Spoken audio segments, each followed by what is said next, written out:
Ready to become a Chase customer? Opening a checking or savings account online is quick and can set you up with a full banking relationship. Welcome back to Guide with Samuel.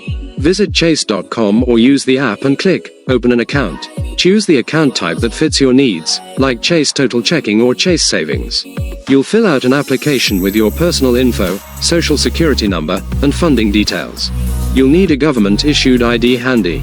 You can fund the account with an external bank transfer or a debit, credit card. May have fees.